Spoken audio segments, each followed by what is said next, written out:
ফলাফল ইতিমধ্যে ৰেডি হৈছে বুলি মই গম পাইছোঁ। কাইলৈ ঘোষণা হ'ব, ফলাফল ৰেডি হৈ আছে। শিক্ষামন্ত্ৰী ৰণোজ পেগুৱে ঘোষণা কৰি দিছে সংবাদ মাধ্যমৰ আগত 10 এপ্ৰিল অৰ্থাৎ কাইলৈ ৰিজাল্ট দিব।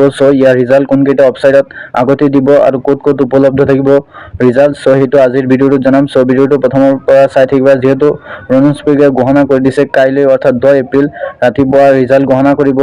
ইয়াৰ ফলাফল ক'ত আগতীয়াকৈ চাব পাৰিবা। যিহেতু ডক্টৰ হিমন্ত বিশ্ব শৰ্মাই ইলেকশ্যনৰ কেম্পেইনৰ সময়তে ঘোষণা কৰিছিলে 10 এপ্ৰিল তাৰিখে মেট্ৰিক পৰীক্ষাৰ ৰিজাল্ট ঘোষণা কৰিব।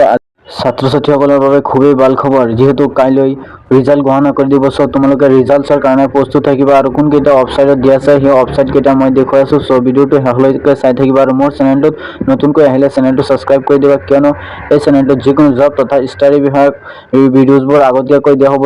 এই চেনেলটোৰ লগত জড়িত থাকিবা। বলা পলম নকৰাকৈ আজিৰ ভিডিঅ'টো আৰম্ভ কৰোৱা হওক। তোমালোকে প্ৰথমতে ৰিজাল্ট চাবলৈ মোবাইল ফোনত থকা গুগল প্লে ষ্ট'ৰ অ'পেন কৰিবা। তাত চাৰ্চ বক্সত লিখিবা SF ৰিজাল্টছ।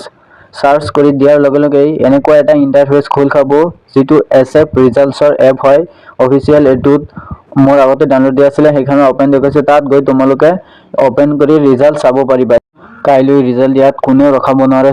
কাইলৈ ৰিজাল্ট ঘোষণা কৰিবই, যিহেতু ৰণোজ পেগুৱে ঘোষণা কৰি দিছে। এইখিনি আছিলে আজিৰ ভিডিঅ'টো। ভিডিঅ'টো ভাল লাগিলে চেনেলটো ছাবস্ক্ৰাইব কৰি দিবা। এনেধৰণৰ ভিডিঅ'বোৰ পাই থাকিবৰ বাবে মোৰ চেনেলটোৰ লগত জড়িত থাকিবা। ধন্যবাদ। জয় আই অসম।